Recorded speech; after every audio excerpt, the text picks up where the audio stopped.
কেমন আছেন বন্ধুরা? আশা করি আপনারা প্রত্যেকেই ভালো আছেন। তো সুস্থ থাকেন, ভালো থাকেন।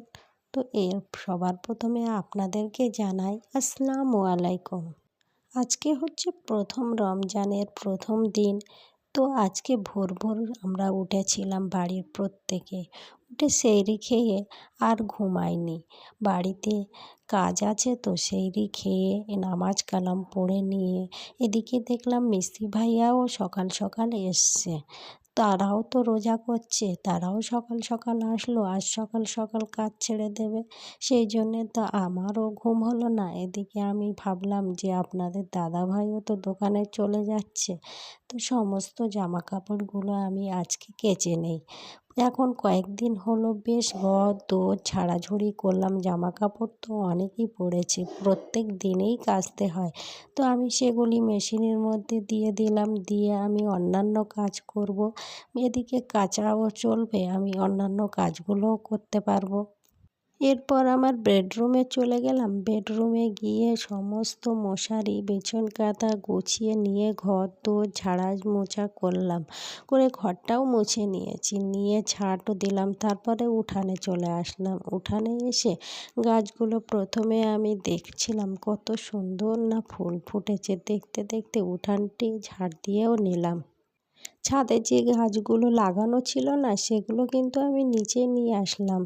ছাদে ফুল ফুটে গেছে আর নিচে দেখতে সুন্দর লাগবে। আমি সমস্ত চারা কিন্তু ছাদেই করেছিলাম। ছাদে রৌদ্রটা বেশি থাকে, কিন্তু উঠানে তো আমার একটু ছায়া, সেই জন্য রৌদ্র থাকে না বলে ফুল ফুটতে সময় লাগে। তাই আমি প্রথমে চারাগুলো ছাদে মাথায় করে নিলাম, তারপরে ফুল ফুটলো নিচে নিয়ে আসলাম। দেখতে পাচ্ছেন কত সুন্দর ফুল ফুটেছে আমার এই গাছগুলোতে। প্রচণ্ড কষ্ট করি কিন্তু আমি এই গাছগুলোর পিছনে, তাই এত সুন্দর সুন্দর ফুল দেয়।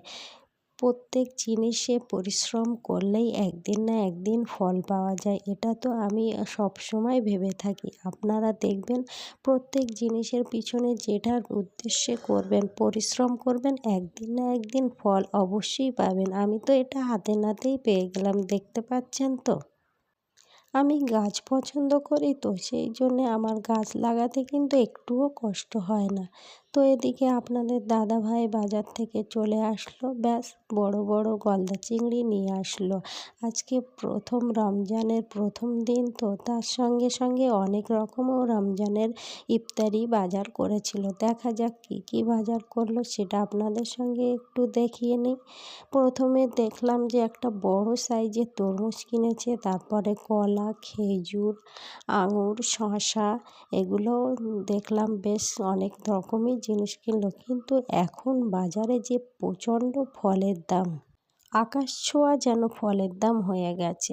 এত ফলের দাম হলে যে এই রমজান মাসে যে আমরা প্রত্যেকে রোজা করি, যে ইফতার করব কী দিয়ে ভেবেই উঠতে পারি না, যে কোন জিনিসটি কম দাম সেটা দিয়েই ইফতার করব, কিন্তু কিছুই করার নেই। এদিকে দেখলাম আপনাদের দাদাভাই তো সব কিছুই নিয়ে আসলো, কিন্তু এত দাম দিয়ে খেতে গেলেও খুব কষ্ট লাগে, কিন্তু করারও কিছু নেই। রমজান মাস বছরে একবারই আসে, আর সারাদিন রোজা করে এগুলো কিছু না খেলে তো মনটা কেমন কেমন করে না। এদিকে চিংড়ি মাছের ঝালটি বানাবো বলে আমি এদিকে সর্ষে, পোস্ত, কাজু বাদাম এগুলো শিলে বেটে নিলাম। সর্ষে পোস্তগুলো শিলে না বাটলে ভালোভাবে মিহি হয় না, সেই জন্য আমি মিক্সচারেতে দেইনি, আমি এটা শিলেই বেটে নিলাম। আর ওদিকে টমেটো আলু দিয়ে কড়াইশুঁটি দিয়ে একটা কষা কষা করে রান্না করলাম চচ্চড়ি। এই রকম চচ্চড়ি তো দিয়ে এক থালা ভাত খাওয়া যায়। আর এদিকে বানাচ্ছি এটা চিংড়ি মাছেরই ঝাল। প্রথম রমজানের দিনে আপনাদের দাদাভাই কিন্তু অনেক কিছুই বাজার করে নিয়ে আসলো। আজকে তো চুলায় আর রান্না করলাম না, প্রথম রোজার দিনে অন্যান্য কাজও আছে, আর সেই সঙ্গে কষ্ট হচ্ছে মনে হচ্ছে, সেই জন্যে আজকে গ্যাসের চুলাতেই রান্না করলাম। কিন্তু এদিকে মজাও লাগছে যে এই রকম রমজান প্রতি বছর বছর আসে, আর কত মজা করেই আমরা আনন্দ করি, সুন্দরভাবে একসঙ্গে সবাই মিলে বসে ইফতার করি, এগুলো যেন খুব ভালো লাগে।